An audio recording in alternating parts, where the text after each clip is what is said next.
कई दफा मैंने देखा है शरीफ आदमी मजबूर होता है, वो क्या कर सकता है। शरीफ जो हुआ, शर और शरीफ इनका मुकाबला नहीं होता, एक चीज है ही शर, तो शरीफ उसका मुकाबला कैसे करेगा। बल्कि शरीफ आदमी तो कई दफा वैसे ही बचता है, कहता है यार मतलब किसी तरीके जान छुड़ाएं, ये शर है और मैं बावजू रहने वाला आदमी हूं, मैं गंद में कैसे हाथ डालूंगा।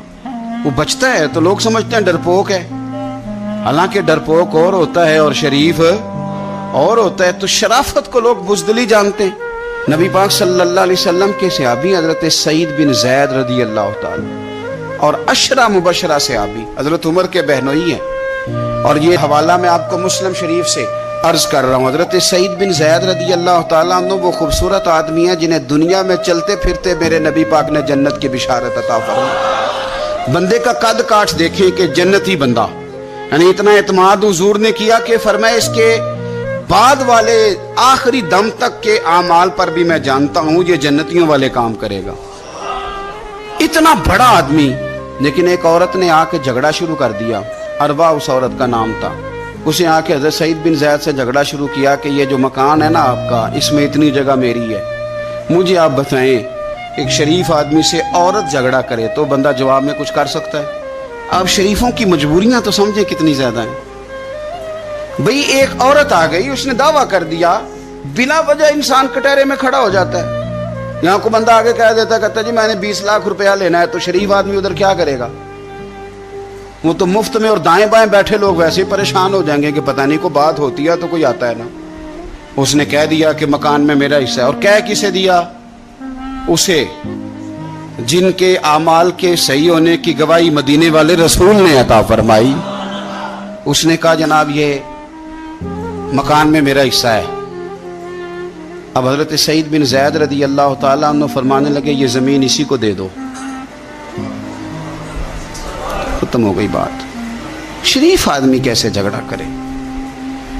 अब मैं आपको एक बात बताऊं, अगर इस तरह भी बंदा कर दे तो बातें फिर भी होती हैं।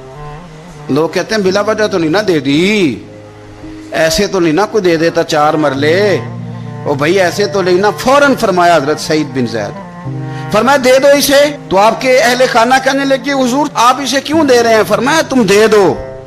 मेरे नबी पाक सल्लल्लाहु अलैहि वसल्लम ने फरमाया जिसने एक बालिश्त जमीन पर नाजायज कब्जा किया, अल्लाह कयामत के दिन 7 जमीनों का तोक बना के उसके गले में डाल दे।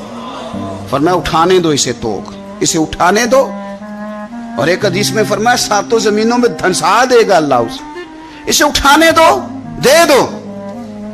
लेकिन तकलीफ तो होती है ना, कहां से इतना हौसला बंदा करे। दिल तो टूट जाता है ना कि यार मेरे ऊपर इस तरह इल्जाम लगाना, और इस तरह किसी शख्स के बारे में, वो बंदा जिसने जिंदगी तकवे में गुजार दी, उस पर इतना घिनौना इल्जाम लगा देना। अब हजरत सईद बिन ज़ैद ने ना लोगों को कह दिया दे दो, लेकिन जब तन्हा गए तो दिल टूटा हुआ था, कलेजा फटा हुआ था, तबीयत परेशान थी। हाथ उठाए, कहा अल्लाह सच्चाइयां भी तू जानता है, झूठ भी तू जानता है, जाहिर चीजों को भी तू जानता है, छुपी हुई को भी तू जानता है। अल्लाह अगर ये झूठी है तो इसे अंधा कर दे, और अल्लाह ये जो जमीन इसने मुझसे ली है ना, फिर इसमें इसकी कब्र बना दे। बाद शारहीन ने लिखा है कि हज़रत सईद बिन ज़ैद तो पहले विसाल कर गए, लेकिन वो औरत जमीन तो ले ली, घर में रहती थी पर अंधी होकर रहती थी, ढूंढती फिरती थी, दाएं बाएं जाती थी। तो लोग उसे कहते थे क्या बना, कहने लगे कुछ ना पूछो, मुझे सईद बिन ज़ैद की दुआ लग गई है, मुझे लग गई दुआ। तड़पती थी, रोती थी, कुआं खुदवाया हुआ था, अमीर लोगों ने घर में कुआं खुदवाया हुआ था, तो यूं लगता है कि पानी भी कोई नहीं पिलाता था, कोई नवासा नवासी पोता पोती भी करीब नहीं आता था। पानी पीने के लिए कुएं में गई तो अंदर डूब के मर गई, उसका घर ही उसकी कब्र बन गया। देखिए ना, लोग उस वक्त समझ रहे होते हैं, उस वक्त समझ रहे होते हैं कि जनाब देखा ना मेरा पता चल गया, हंस रहे होते हैं कि देखा मैंने कितना रुसवा कर दिया, देखा फिर फलाना कितनी मिन्नतें कर रहा था, देखा। और तुम्हें पता नहीं, तुम क्या समझते हो कि जिसको तुमने रुसवा करना चाहा उसका किसी वजीर मुशीर और बड़े आदमी से ताल्लुक नहीं था तो वो तुम्हारे हथे चढ़ गया। याद रखना, अगर उसका वजीरों मुशीरों से ताल्लुक नहीं ना गरीब का, तो अल्लाहु वलियुल्लज़ीना आमनू, अल्लाह तो वारिस है कि नहीं मोमिनों का, अल्लाह तो वारिस है कि नहीं मोमिनों का।